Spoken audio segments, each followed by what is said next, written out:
V9 న్యూస్కు స్వాగతం. నా పేరు కిరణ్ కుమార్. ఇప్పుడు హెడ్లైన్స్. తెలుగుదేశం, బీజేపీ, జనసేన కూటమి ప్రభుత్వం గత 18 నెలలుగా వచ్చిన అభివృద్ధి పనులు ఈరోజు సౌత్ ఎమ్మెల్యే వంశీకృష్ణ శ్రీనివాస్ యాదవ్ వివరంగా తెలియజేశారు. విశాఖపట్నం ముఖ్యంగా సౌత్ నియోజకవర్గంలో ఉన్నటువంటి అభివృద్ధి కార్యక్రమాల గురించి మిమ్మల్ని అందరూ కూడా కలుతున్న ఉద్దేశంతో ఇవాళ చివరి రోజు రేపు మారుతుంది కాబట్టి దానికోసం ఈ ప్రెస్ మీట్ పెట్టడం జరిగింది. డిప్యూటీ సీఎం గారు లోకేష్ గారి నాయకత్వంలో కూటమి ప్రభుత్వం అద్భుతంగా ఈ 18 నెలల పాటు ప్రజల్ని అభివృద్ధి పదంలో నడిపిస్తూ ఓ పక్క టీచర్ పోస్టులు, మరో పక్క అభివృద్ధి, మరో పక్క సంక్షేమంతో అద్భుతంగా ముందుకు తీసుకెళ్తా ఉన్నారు. ఒక రాక్షస పరిపాలన నుంచి మేము ప్రశాంతంగా ఉంటున్నాం, మేము ప్రశాంతంగా జీవిస్తున్నాం, ధైర్యంగా ఉన్నాం. రానున్న రోజుల్లో 20 లక్షల ఎంప్లాయ్మెంట్ కల్పించబోతున్నారు. మా పిల్లల భవిష్యత్తు బాగుంటుంది, రాష్ట్ర భవిష్యత్తు బాగుంటుంది అని చెప్పేసి ఒక మంచి హ్యాపీ మూడ్లో ఉన్నారు. నెక్స్ట్ ఇయర్ కూడా అంతకంటే డబల్గా ఉండే విధంగా ముఖ్యమంత్రి గారి పరిపాలన ఉండబోతున్న విషయాన్ని కూడా మీకు తెలియజేస్తా ఉన్నాం. ఒక పక్క మోడీ గారు, మరో పక్క పవన్ కళ్యాణ్ గారి యొక్క సహకారంతో అద్భుతమైన పరిపాలన రాష్ట్రంలో జరుగుతూ ఉంది. ముఖ్యంగా సౌత్ నియోజకవర్గానికి వస్తే ఒక పక్క రైల్వే స్టేషన్ని 14 ప్లాట్ఫామ్స్తో వెస్ట్ సైడ్, ఈస్ట్ సైడ్ 2 పెద్ద బ్లాకులతో ఒక అద్భుతమైనటువంటి రైల్వే స్టేషన్ నిర్మాణం జరుగుతూ ఉంది. మరి ఇంకా ఏవైతే మేము హామీలు ఇచ్చామో విశాఖపట్నం సౌత్కి సంబంధించి ముఖ్యంగా మొన్న జరిగినటువంటి అద్భుతంగా నిర్వహించాం. సుమారు 7 లక్షల మంది అమ్మవారిని దర్శించుకున్నారు. సుమారుగా 5 కోట్ల ఇన్కమ్ రావడం గతంలో ఎప్పుడు కూడా ఇంత పెద్ద మొత్తంలో రాలేదు. అంతకు ముందు కూడా జగన్నాథ స్వామి రథోత్సవం కూడా అద్భుతంగా నిర్వహించాం. ఇకపోతే విశాఖపట్నంతో పాటు నార్త్ ఆంధ్రాలోనే అతిపెద్ద మార్కెట్ పూర్ణం మార్కెట్ని సుమారు 120 కోట్లతో అభివృద్ధి చేయబోతా ఉన్నాం. అలాగే నెహ్రూ బజార్ ఒకటి ఉంది, నెహ్రూ బజార్ కూడా 60 కోట్లతో అభివృద్ధి చేయబోతా ఉన్నాం. అన్నిటికంటే ఇంకొక ముఖ్యమైనది ఏంటంటే సావులమందు జంక్షన్ విశాఖపట్నం మొత్తానికి కూడా ఉన్నటువంటి శ్మశాన వాటిక, దాన్ని పూర్తిగా గత ప్రభుత్వం నిర్లక్ష్యం చేసింది. మనం వచ్చిన తర్వాత 2 కోట్లు కేటాయించాం. అతి త్వరలో పనులు కూడా స్టార్ట్ అయిపోయాయి. అతి త్వరలోనే దాన్ని రూపురేఖలు మారిపోతూ ఉన్నాయి. చాలా ఇంపార్టెంట్ అది. సో దాన్ని కూడా మనం కంప్లీట్ చేయడం జరిగింది. ఇకపోతే పోర్టుకి కోట వీధికి మధ్యలో ఒక ఎస్ఎల్ కెనాల్ ఉంది. ఆ కెనాల్ వల్ల ప్రజల యొక్క ఆరోగ్యం కానీ లేకపోతే పొల్యూషన్ నుంచి కూడా చాలా ఇబ్బంది పడుతున్నారు కాబట్టి దానికి కూడా 20 కోట్లు కేటాయించాం. దాన్ని కూడా పోర్టు వాళ్ళ సహారంతో అలాగే జిఎంసీ సహారంతో దాన్ని కూడా అతి త్వరలోనే చేపట్టబోతా ఉన్నాం. దాని పక్కనే ఒక నిరూపకం ఉన్నటువంటి సుమారు ఎకరా ప్లేస్లో పొట్టి శ్రీరాముల కళ్యాణ మండపం ఉంటుంది. దాన్ని కూడా పోర్టు వారి ఆధ్వర్యంలో ఒక ఇండోర్ స్టేడియం ఆ ప్రాంతంలో నిర్మించబోతా ఉన్నాం. ఇంకా గతంలో ఒక హిస్టరీ ఉండేది ఆ ప్రాంతానికి. పోస్ట్ ఆఫీస్ ఉండేది. పోస్ట్ ఆఫీస్ ప్లేస్లో ఇప్పుడు మళ్ళీ ఆ పోస్ట్ ఆఫీస్ ఎదురుగా సబ్ రిజిస్టర్ ఆఫీస్ కూడా ఒకటి ఉండేది. ఎప్పుడు కలకల్లాడుతుండేది 2 రోజులు. సో దాన్ని ఇప్పుడు అద్దెకి చెప్తా ఉన్నారు ఎక్కడెక్కడో. దాన్ని మళ్ళీ అదే ప్లేస్లో 2 కోట్లతో అభివృద్ధి చేయబోతా ఉన్నాం. ఒక కిందేమో సబ్ రిజిస్టర్ ఆఫీసు, పైనేమో ఎంఆర్ ఆఫీసు డిజైన్ చేసి ఇచ్చాం. దాన్ని కూడా అతి త్వరలోనే శంకుస్థాపన చేయబోతా ఉన్నాం. ఇంకా ఎన్నో సేవా కార్యక్రమం ఇచ్చిన రైతు బజార్లు కానీ, ముఖ్యంగా రామకృష్ణ జంక్షన్ ఉన్నటువంటి ఒక మున్సిపాలిటీ ఆధ్వర్యం జరుగుతున్న చిన్న రైతు బజార్ని ఒక పెద్ద రైతు బజార్గా చేయబోతా ఉన్నాం. అలాగే శాండ్ ర్యాంప్ కూడా సిఆర్సి జంక్షన్ ఉన్న శాండ్ ర్యాంప్ని కూడా అతి త్వరలోనే ఓపెన్ చేయబోతా ఉన్నాం. అన్నిటికంటే ముఖ్యంగా విశాఖపట్నం సౌత్లో ఉన్నటువంటి ఎండోమెంట్ సమస్య చాలా ప్రధానమైనది. ఆ ఎండోమెంట్ సమస్య కూడా రానున్న 2-3 నెలల్లోనే ఒక పరిష్కారం జరగబోతా ఉంది. సో అది ముఖ్యంగా వెంకటేశ్వర మెట్ట కానీ, జగదాంబ ముఖ్యంగా కేజీహెచ్ చూడండి, గతంకి ఇప్పుడు కేజీహెచ్ ఒకసారి చూడండి, పూర్తిగా రూపురేఖలు మారాయి. సిఎస్ఆర్ నిధులతో కేజీహెచ్లో అద్భుతంగా ఇవాళ సేవలు అందిస్తా ఉన్నాం. విక్టోరియా హాస్పిటల్ కానీ ఇంకా ఎన్నో ఇలాంటి కార్యక్రమాలు చేపట్టాం. ముఖ్యంగా సిఎస్ఆర్ ఫండ్స్తో మహిళా కాలేజీని ఒకసారి గతంలో మహిళా కాలేజీ ఫోటోలు చూడండి, కూటమి ప్రభుత్వం వచ్చిన తర్వాత ఒకసారి మీరు చెక్ చేస్తే ఒక అద్భుతమైనటువంటి వాతావరణం. ప్రైవేట్ కాలేజీలు కూడా చాలు ఆ విధంగా అన్ని స్కూల్స్ కూడా సౌత్ నియోజకవర్గంలో ప్రతి స్కూల్ కూడా ఆర్ఓ ప్లాంట్ దగ్గర నుంచి సోలార్ ప్లాంట్ దగ్గర నుంచి నీట్గా అద్భుతంగా ఉండే విధంగా అభివృద్ధి చేశాం.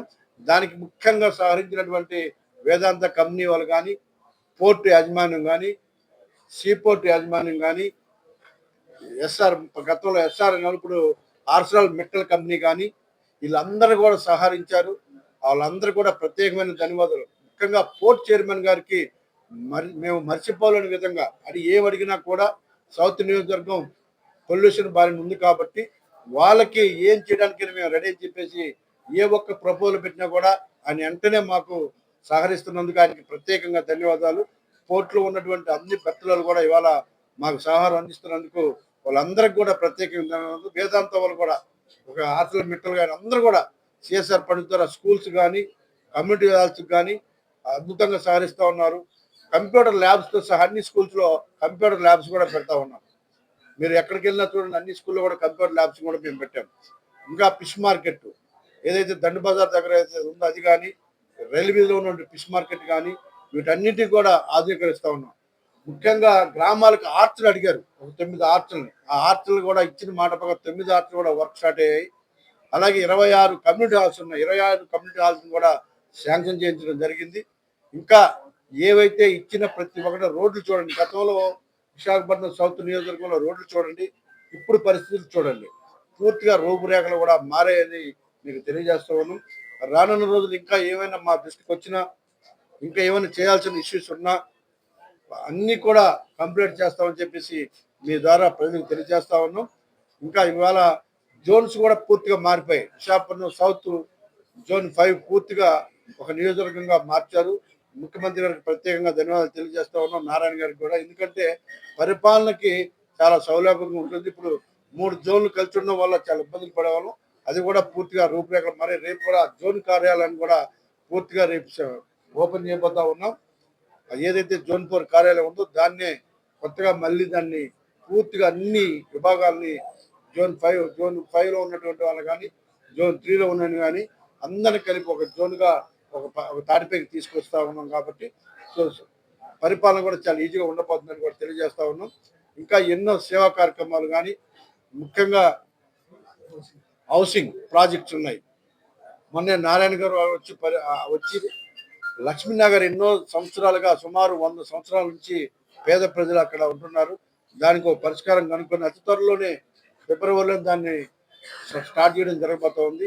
అలాగే లక్ష్మీనగర్ మొత్తం 7 హౌసింగ్ ప్రాజెక్టులు పెట్టాం. లక్ష్మీనగరు ఇంకా కొన్ని వార్డుల్లో, ముఖ్యంగా వార్డ్ బాయ్ లైన్ 31లో ఈ 3 పెద్ద ప్రాజెక్టులు ఉన్నాయి. ఇంకా ఒక 3 చిన్న ప్రాజెక్టులు ఉన్నాయి.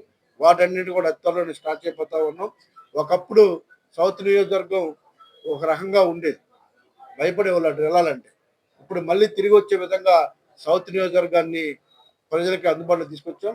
ఇంకా లా అండ్ ఆర్డర్ కావచ్చు, ఎక్కడైనా సరే ఈ కూటమి ప్రభుత్వం వచ్చిన తర్వాత సౌత్ నియోజకవర్గంలో రౌడీజం కానీ దౌర్జన్యాలు కానీ ఎక్కడైనా కనిపించామని కూడా మీరు చెక్ చేసుకోవచ్చు. ఎక్కడైనా సరే చిన్న ఇష్యూ ఏదైనా ఎక్కడైనా దౌర్జన్యం జరిగినట్టుంటే మళ్ళీ అక్కడ ఉండకుండా వాళ్ళని చేసే విధంగా కూడా చర్యలు తీసుకున్నాం. గంజాయిని కూడా పూర్తి స్థాయిలో ఆ ప్రాంతంలో అరికట్టాం. ఒకప్పుడు ఇచ్చలవిడిగా ఉన్నటువంటి ఏరియా, దాన్ని అన్నింటి కూడా పూర్తిగా కంట్రోల్ చేయడం. ఒకప్పుడు రోడ్ల మీద విపరీతంగా గొడవతో ఉండేవాళ్ళు. ఎక్కడైనా గొడవ చేయాలంటే పోసే విధంగా లా అండ్ ఆర్డర్ని కంట్రోల్లో పెట్టడం కూడా జరిగింది.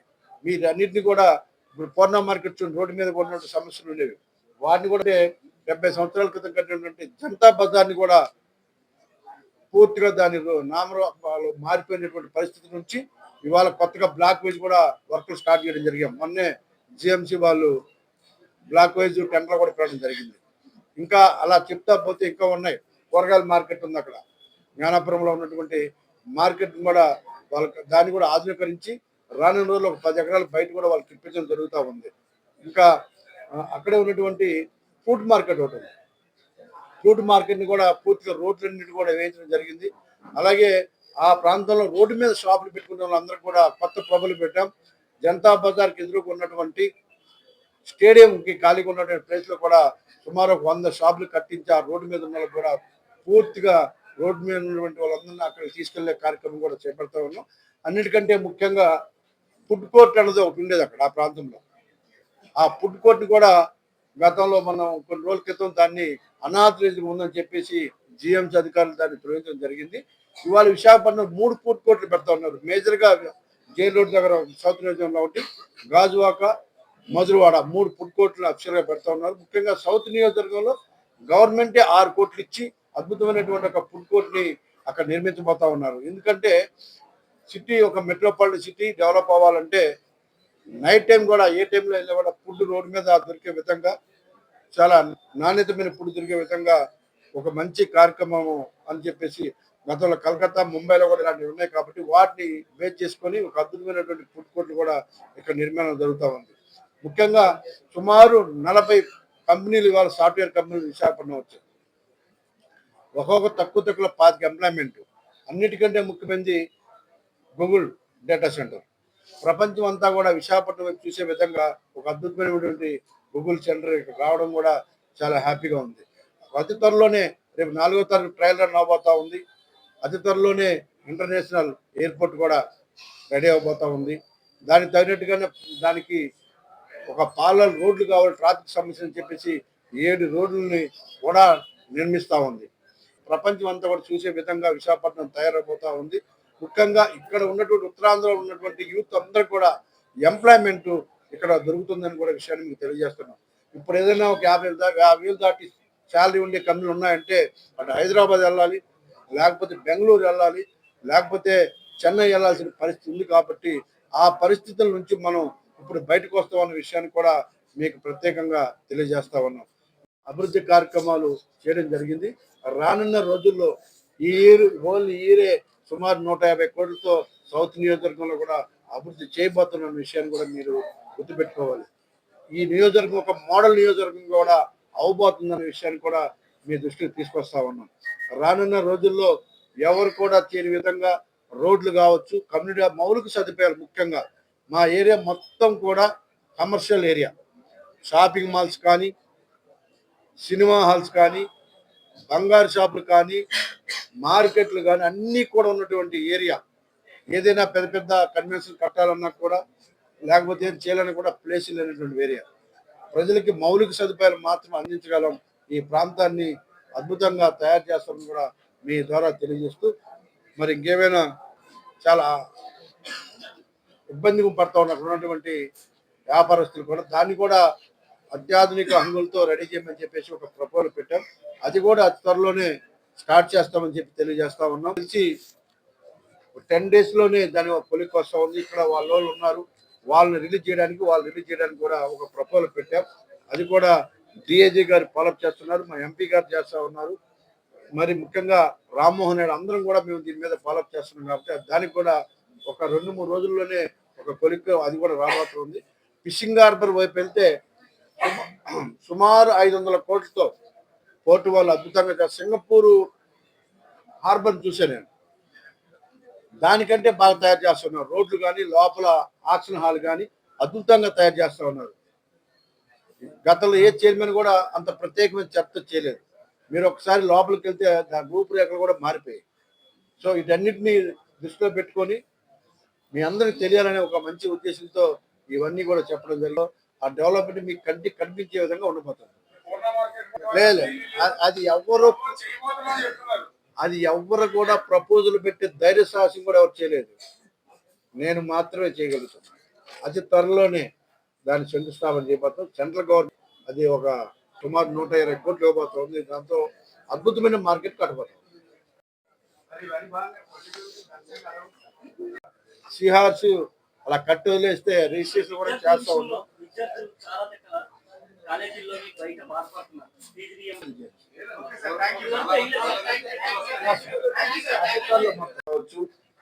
అన్నా నాకు హెల్త్ బాగాలేదు, ఇలా ఆపరేషన్ ఉంది, నా ఆర్థిక పరిస్థితి బాగాలేదు, ఒక 50 లక్షలు ఖర్చు అవుతా ఉంది, మీరు ఒక సాయం చేయండి అంటే సీఎం గారి దగ్గర తీసుకెళ్ళి డైరెక్ట్ గా ఇలాగెళ్ళి ఇలా చెప్తే ఆయన అసలు రెండో ఆలోచన లేకుండా ఇవాళ చాలా మందికి 20 లక్షలు 25 లక్షలు అద్భుతంగా వాళ్ళ జీవితాలు ఇవాళ చనిపోయే మనుషులు కూడా బతికించినటువంటి గొప్ప వ్యక్తి మన సీఎం గారు. సీఎం డైరెక్ట్ గా 90 లక్షలు మా రావడం జరిగింది. నేను డైరెక్ట్ గా కూడా చాలా ఎంతో మందికి హార్ట్ ఆపరేషన్లు చాలా ఇబ్బంది పడుతున్న వాళ్ళకి, క్యాన్సర్ తో ఇబ్బంది పడుతున్న వాళ్ళకి ఆయన దగ్గరికి ఇలా వెళ్ళంటే ఏం కావాలో అడిగి మరీ చాలా మందికి సాయం చేస్తా ఉన్నారు. నిజంగా ముఖ్యమంత్రి గారికి చెల్లింపు చేయాలి మనందరం కూడా. గత ప్రభుత్వంలో ఒక్క రూపాయి కూడా ఇచ్చిన పరిస్థితి లేదు, ఒక్క రూపాయి కూడా. మేము కలడానికి కూడా అవకాశం లేదు, ఎప్పుడైనా రిక్వెస్ట్ చేద్దామని కూడా. ఎవరైనా అడిగినా ఎప్పుడన్నా ఎవరు అడిగినా కూడా మనం ఏం చేయలేము వచ్చేది తెలుసు. ఇవాళ ఎంతో మంది నిండు అందరూ ఆయుష్ పోసుకొని 120 సంవత్సరాలు బతికేది ఉండాలని చేసి నేను మనస్ఫూర్తిగా కోరుకున్నా. నా కంటికే నీళ్ళు వచ్చిన ఒక సందర్భంలో ఒక అబ్బాయి 5 లక్షలు కడితే కానీ ఆయనకు ఆపరేషన్ అవ్వదు. ఇలా వెళ్ళి ఇలా పెడితే అలాగే 20 లక్షలు సాయం చేశారు. ఇంకా అంతకంటే ఆ కుటుంబానికి ఏం కావాలి? 22 సంవత్సరాల అబ్బాయి ఇవాళ ఆపరేషన్ చేసుకుని హ్యాపీగా ఉన్నారంటే ఇలాంటి ఎన్నో చేస్తా ఉన్నారు. సో అలాంటి వ్యక్తి ఉండాలి తప్ప మేము 2 సంవత్సరాలు సాయం చేసిన పరిస్థితులు వాళ్ళ ముఖ్యమంత్రి గారి ద్వారా చేసిన ఎంతో మంది ఉన్నాం. సో అలాంటి ముఖ్యమంత్రిని ఇవాళ చాలా హ్యాపీ కలుగుతున్నాం. ఆ విషయంలో మాత్రం అసలు మనకు ఒక సందర్భంలో వాళ్ళ కష్టం చూసినప్పుడు మనం చేసినా కూడా ప్రభుత్వం నుంచి ఒక అలాగా ఆదుకుంటే ఎలా ఉంటుందో ఒకసారి ఊహించుకోండి, మన ఫీలింగ్ ఎలా ఉంటుందో. సో అద్భుతంగా ఇవాళ సీఎం రిలీఫ్ ఫండ్ ఉందన్న విషయాన్ని కూడా మీకు తెలియజేస్తా ఉన్నాం. ముఖ్యమంత్రి గారికి మీ అందరి తరఫున ప్రత్యేకంగా ధన్యవాదాలు.